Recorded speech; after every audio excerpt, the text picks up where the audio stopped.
मैं चंद्रा कोहली। अच्छा जी। ग्राम प्रधान जी कहाँ? नौगांव, बैड़िया, तड़ाकताल, चकोटिया, जिला अल्मोड़ा।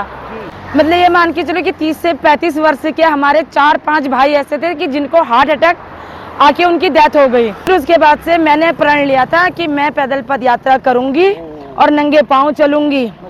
अपने अधिकारों के लिए हमें कुछ भी करना पड़ेगा, हम वहाँ जाएंगे और अपने जो अधिकार हैं अपने अधिकारों को लेके आएंगे। तब हमें पता लगा कि ऐसी स्थिति सिर्फ चकोटिया की नहीं बल्कि पूरे उत्तराखंड की है। स्वास्थ्य सेवाएं, पानी, जी, ये हमारे मूलभूत अधिकार। बिल्कुल बिल्कुल। अच्छा, आप जो है पैदल यात्रा में शामिल है जी। 2 किलोमीटर की चौखटिया से देहरादून की तरफ आ रही है जी। और मैं देख रहा हूँ कि आप जो है नंगे पाँव चल रहे हैं। जी। ये देखिए आप नंगे पाँव, देखो सबने जूते पहने, देखो जितने भी हैं जी। जूते पहने। जी। और आप महिला होते हैं, नंगे पाँव वहाँ से आ रहे हैं। जी। तो आपकी शक्ति और जो आपका दिल दृढ़ जी। उसको तो मेरा जुनून को नमस्कार। हाँ, नारी शक्ति से सही बात है, नारी सब। हाँ सही बात है, नारी शक्ति जो है, नारी शक्ति और जननी जन्मभूमि आज सही बात है, उसका एक एग्जाम्पल सेट किया आप। नंगे पाँव 300 किलोमीटर चल रहे हैं जहाँ पर। आपका क्या कहना है इसके बारे में, बताइए आप। मैं चंद्रा कोहली। अच्छा जी। ग्राम प्रधान जी कहाँ? नौगांव, बैड़िया, तड़ाकताल, चकोटिया, जिला अल्मोड़ा। और मैं 10 दिन के आमरण अनशन पर बैठी वहाँ। 1 दिन का मैंने रेस्ट लिया। फिर दूसरे दिन से जैसे 24 तारीख को हमारी पैदल पद यात्रा निकल रही थी, तो उसमें मेरे को लगा कि मेरे को भागीदारी लेनी चाहिए। जब मैं वहाँ 10 दिन के आमरण अनशन पर बैठी रही तो पुलिस द्वारा मेरे को जबरदस्ती घसीट के ले जाया गया था। वहाँ पर भी शासन प्रशासन ने मेरे साथ बहुत जोर जबरदस्ती करी वहाँ पर। जब जोर जबरदस्ती करने के बाद जब मेरा कीटोन +3 चले गया था, तो जब मुझे हॉस्पिटल भी वहाँ लेके गया था तो वहाँ सिर्फ 1 बोतल ग्लूकोज की और 1 इंजेक्शन लगा था। तो मैंने कहा कि जब मेरा कीटोन +3 है, आप शासन प्रशासन मेरे को जबरदस्ती जब उठा के लेके जा रहा था, फिर उसके बाद में मैंने वो दर्द भी महसूस करा। तो मैंने वो दर्द महसूस करा, मैंने कहा जब हमारी इतनी तबीयत खराब होने के बाद भी जब हमें एक जो हमारा सीएससी था सिर्फ वहाँ ले जाके बोल दिया ठीक हो गए करके, तो हाँ सीएससी सेंटर से। फिर उसके बाद से मैंने प्रण लिया था कि मैं पैदल पद यात्रा करूंगी और नंगे पाँव चलूंगी, चाहे इसके लिए कुछ भी हो जाए। मेरे पैरों में आप देख सकते हैं, देखिए आपके पाँव में ये देखो, ये यहाँ देखो, ये देखिए, और ये देखो पूरे पाँव आपके छाले, पूरे पाँव छाले और के 300-350 किलोमीटर मैंने तय कर लिया है। और मैंने कहा जब तक मेरी ये यात्रा पूरी नहीं होती है, मैं अपनी इस यात्रा को इसी तरह से अपने जो हमारे देश के, हमारे उत्तराखंड के जो राजा हैं उनको हमारा दर्द तो दिखे।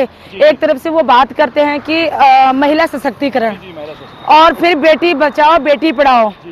हमारी उम्र ही क्या है, लेकिन हमने अपनी जो हमारे गांव में हमने देखा है कि आज हमारा 1 माह 2 दिन हमें वहाँ पर आमरण अनशन पर बैठे हो गए हैं। उसके बाद भी हम लोगों को वहाँ पर सुविधाएं नहीं मिली जो हमारे मानक थे। हम अपने मानकों को लेने के लिए आए हैं, इसके लिए हमें अपने अधिकारों के लिए हमें कुछ भी करना पड़ेगा। हम वहाँ जाएंगे और अपने जो अधिकार हैं अपने अधिकारों को लेके आएंगे। ये दर्द मेरे लिए कुछ नहीं है। एक घर से मैंने बीच में देखा था कि 15 साल की लड़की थी, 9th में पढ़ती थी, तो वो 108 को फ़ोन करते करते रह गई। उनके पिताजी टेलर मास्टर थे, तो उनको एम्बुलेंस ना मिलने पर उनके पिता ने अपनी बेटी की गोद में प्राण त्याग दिया। तो ये हमारे लिए बहुत ही दुर्भाग्य की बात है। आपके गाँव में हमारा रहते हुए नहीं, अभी जब हम आमरण अनशन पर बैठे थे। और उस बीच में 3 महीने के अंदर अंदर में हमारे वहाँ पर हार्ट अटैक के हमारे भाई, मतलब ये मान के चलो कि 30 से 35 वर्ष के हमारे 4-5 भाई ऐसे थे कि जिनको हार्ट अटैक आके उनकी डेथ हो गई। क्योंकि वहाँ पर ना तो अल्ट्रासाउंड मशीनें हैं, ना एक्सरे की मशीनें हैं, ना डॉक्टर हैं। तो हम कहते हैं कि जो हमारे मानक है, मानक के अनुसार हमें आप सारे दे दीजिए, बस हो गया हमें, और इससे ज्यादा हमें कुछ नहीं चाहिए। आप सिर्फ ये बताइए चौखटिया की मांग लेके आए हैं कि पूरी ये हमने मांग करी थी अपने मुख्यमंत्री जी से और स्वास्थ्य मंत्री जी से, हमने अपने चकोटिया की मांगे रखी थी। लेकिन जब हमने ये आंदोलन को देखा और उस आंदोलन में हमारे उत्तराखंड से बहुत सारे लोग वहाँ पर आए, तब हमें पता लगा कि ऐसी स्थिति सिर्फ चकोटिया की नहीं बल्कि पूरे उत्तराखंड की है। और मैं ये देखूं कि पूरा उत्तराखंड की नहीं पूरे देश की स्थिति ऐसी है, तो इसलिए फिर उसके बाद में हमने ये प्रण लिया कि हम इसको पूरा उत्तराखंड को जोड़कर अपनी स्वास्थ्य सुविधाएं लेके रहेंगे, अपना हक हम लेके रहेंगे, अपना अधिकार हम लेके रहेंगे, चाहे इसके लिए हमें रोडों में पैदल चलना पड़े। कैसे भी पहाड़ हैं, हम अपने पहाड़ों को कैसे बड़े बड़े हम पहाड़ों को टकरा कर हम इस यहाँ पर अपने प्रदेश में पहुँच चुके हैं। बस हम इतनी मांग करते हैं कि हमें हमारी मांगे दे दो, बस हो गया। आप सचमुच में एक नारी शक्ति का जीता जागता उदाहरण। जी। क्यों बोल रहा हूँ मैं इसलिए बोल रहा हूँ कि आप मतलब 300 किलोमीटर 350 किलोमीटर पैदल यात्रा करके, देखो बहुत सारे इतने कितने लगे हुए, देखो जी रैली में कितने लोग हैं, लेकिन आपका मैंने देखा आप नंगे पाँव वहाँ से चल रहे हैं। जी। तो आपके जुनून को सच में मेरा दंडवत पड़ रहा है। और मैं तो अब मैं क्या करूँ, मैं तो यही मांग करूँगा कि अपने जो सीएम साहब मुख्यमंत्री धामी जी से जी कि मतलब इनकी जो भावना है, इनकी भावना को आप समझिए, जी भावना को समझिए। और इनकी जितनी मांगे हैं, छोटी मांगे हैं, मुझे लग रहा है हाँ। बहुत छोटी मांगे हैं, कुछ नहीं है, छोटी मांगे हैं, जी जी बहुत छोटी मांगे हैं इनकी, मतलब कुछ भी नहीं है। कोई ना कोई अपने लिए मांग रहा, नहीं, कोई नहीं मांग अपने लिए हम यहाँ आए हैं तो हम अपने लिए बिल्कुल भी नहीं आए हैं, बिल्कुल भी नहीं।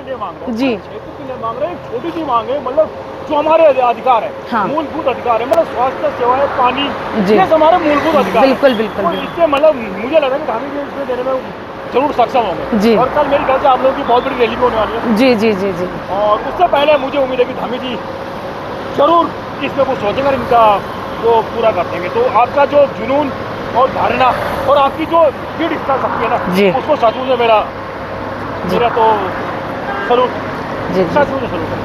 धन्यवाद। तो इसी के साथ जय हिंद, जय भारत, जय उत्तराखंड, जय पहाड़, जय पहाड़ी, जय हिंद, जय हिंद, जय Hind. Thank you ji, thank you आपका शुक्रिया, बहुत बहुत।